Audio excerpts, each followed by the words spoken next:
നാരായണ ഗുരുവിൻ്റെ വിനായകാഷ്ടകം. ജലദാനമാലം ചലദ്ഭോഗിമാലം ഗളാംബോധകാലം സദാദാനശീലം സുരാരാദികാലം മഹേശാത്മബാലം രസത്പുണ്ഡ്രഭാലം ഭജേ ലോകമൂലം. മഹേശാത്മബാലം, മഹേശൻ്റെ ആത്മബാലൻ തന്നെയായവനെ, നിത്യ ശൈശവ്യത്തിൽ കഴിയുന്ന മഹേശൻ്റെ ആത്മചൈതന്യം ആയിട്ടുള്ളവനെ. വിനായകൻ മഹേശൻ്റെ പുത്രനാണ്. മഹേശൻ മഹത്തായ ഈശനാണ്. ഇവിടെ ആത്മബാലൻ എന്ന് പറഞ്ഞിരിക്കുന്നു. മഹേശൻ മഹത്വം ആയിരിക്കുന്നു. അങ്ങനെയുള്ള ഈശൻ്റെ പുത്രൻ ജീവശാസ്ത്രപരമായ, അതായത് ബയോളജിക്കലായ പുത്രനാവാൻ സാധ്യതയില്ല. ഇത് വിശ്വാസികൾക്ക് അംഗീകരിക്കാൻ ബുദ്ധിമുട്ടാണ്. അവരുടെ രൂപത്തിൽ കാണുവാനാണ് അവരിഷ്ടപ്പെടുന്നത്, അതായത് മനുഷ്യരൂപത്തിൽ.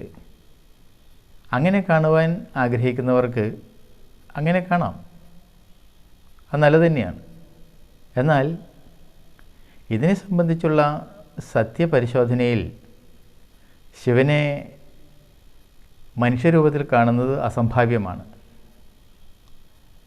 സാധാരണ ബുദ്ധിക്ക് വഴങ്ങിത്തരാത്ത ഒരു തത്വം ഇതിലടങ്ങിയിരിക്കുന്നു എന്നതാണ്.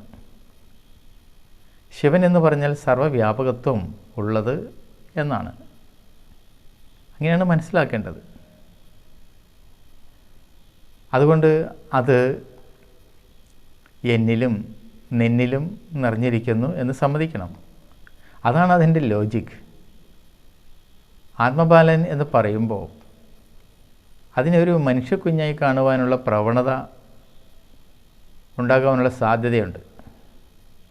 കാരണം വിശ്വാസിയുടെ മനസ്സ് അത്ര കണ്ടീഷൻഡാണ്.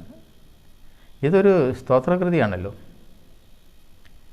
മഹേശൻ്റെ പുത്രനെ വലിയ ചെവിയും തുമ്പിക്കൈയും കൊമ്പുമൊക്കെയുള്ള രൂപത്തിൽ കണ്ട് പ്രാർത്ഥിക്കുവാനും അങ്ങനെ എല്ലാ അഭീഷ്ടങ്ങളും സാധിച്ചു തരുന്ന ദേവനെ കാണുവാനുമൊക്കെ വിശ്വാസിക്ക് സ്വാതന്ത്ര്യമുണ്ട്. അത്തരത്തിലുള്ള ഉറച്ച ഭക്തിയോട് ഉപാസിക്കുന്നവർക്ക് അതിൻ്റെ ഫലമുണ്ടാവുകയും ചെയ്യും. പക്ഷേ തത്വപരമായി ചിന്തിച്ചപ്പോൾ ശിവനെ സർവ്വവ്യാപകത്വം ഉള്ളതായിട്ടാണ് കാണുവാൻ കഴിയുന്നത്. അതുകൊണ്ട് മഹേശാത്മബാലം എന്നതിനെ തത്വപരമായിട്ട് വിലയിരുത്തേണ്ടതല്ലേ? അങ്ങനെയല്ലേ വേണ്ടത്? മഹേശൻ സർവ്വവ്യാപകത്വമുള്ള പരമ്പൊരുളാണ്, നിത്യഭാസ്വരമായ ആത്മാവാണ്. നിത്യത എന്ന് പറയുമ്പോൾ അത് എന്നുമുള്ളതാണ്. മഹേശൻ്റെ നിത്യത എന്ന് പറയുമ്പോൾ അത് നിത്യവിവനത്തെ സൂചിപ്പിക്കുന്നതാണ്. അതിൻ്റെ സാരമായിരിക്കുന്ന വിനായകനും അല്ലെങ്കിൽ വിനായകനിലും ആ നിത്യത ദർശിക്കേണ്ടതാണ്. കാരണം ശിവനായ പരമ്പൊരുളിൻ്റെ നിത്യഭാസ്വരമായ സാരം തന്നെയാണല്ലോ വിനായകൻ. നിത്യമായ ബാലത്വവുമാണ്. അതുകൊണ്ട് ആത്മബാലൻ എന്ന് പറയുന്നത് തികച്ചും സംഗതമാണ്. നിത്യഭാസ്വരം എന്ന് പറയുമ്പോൾ അത് കാലാതീതമാണ്. നിത്യത മാറ്റങ്ങളില്ലാത്ത അവസ്ഥയാണ്. അങ്ങനെയല്ലേ നമ്മൾ മനസ്സിലാക്കേണ്ടത്? എങ്കിലല്ലേ നിത്യത എന്ന് പറയുന്നത് കൊണ്ട് അർത്ഥമുള്ളൂ. അപ്പോൾ അവിടെ കാലമില്ല. കാലമില്ലാത്ത അവസ്ഥ ആരാണ് അറിയുന്നത്? എത്ര പേർക്കറിയാൻ കഴിയും? കാലമില്ലാത്ത അവസ്ഥ അനുഭൂതിയായി തീരുമ്പോഴാണ് നിത്യതയെ അറിയാൻ കഴിയുകയുള്ളൂ. അല്ല എങ്കിൽ അതൊരു സമസ്യയായി തുടരുന്നു എന്നുള്ളതാണ്. കാലം മനസ്സാണ് വാസ്തവത്തിൽ. അമനസ്കതയിൽ കാലമില്ല. കാലം അനുഭവപ്പെടുന്നത് മാറ്റങ്ങളിലാണ്. അതാണ് നാം തിരിച്ചറിയേണ്ടത്. എപ്പോഴും മാറിക്കൊണ്ടിരിക്കുന്ന ഒരു ലോകത്തിൽ മാത്രമേ കാലബോധമുള്ളൂ. അതുകൊണ്ട് ഏറി മാറി തിരിഞ്ഞുകൊണ്ടേ ഇരിക്കുന്നു ജീവിതത്തിലുള്ളതായ എല്ലാ സംഭവങ്ങളും.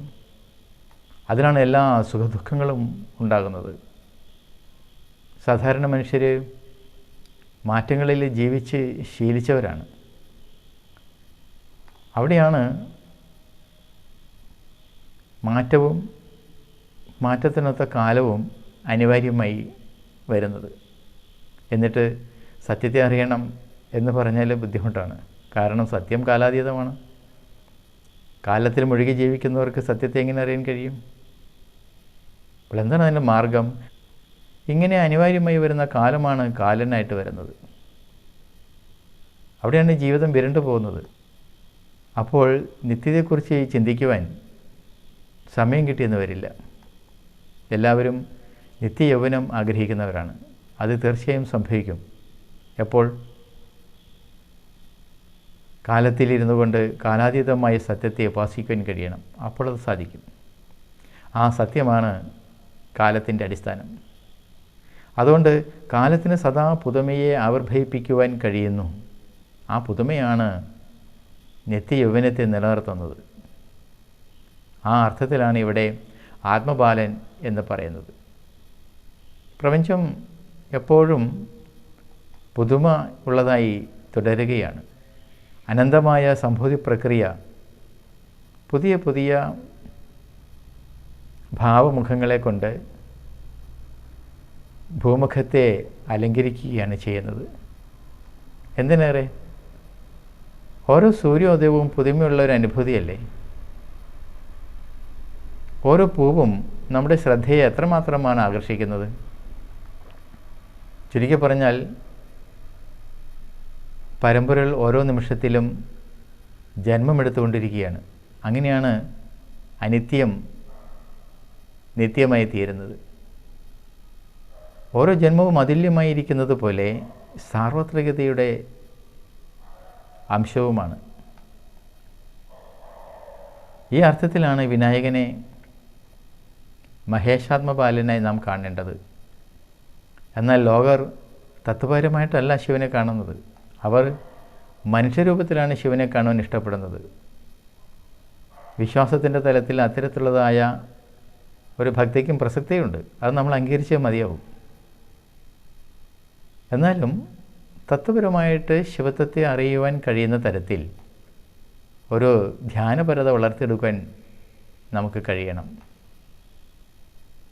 ഗളദ്ദാനമാലം ചലദ്ഭോഗിമാലം ഗളാംബോധകാലം സദാ ദാനശീലം മഹേശാത്മബാലം സുരാരാധികാലം മഹേശാത്മബാലം ലസത്പുണ്ട്രഭാലം ഭജേ ലോകമൂലം. ഓം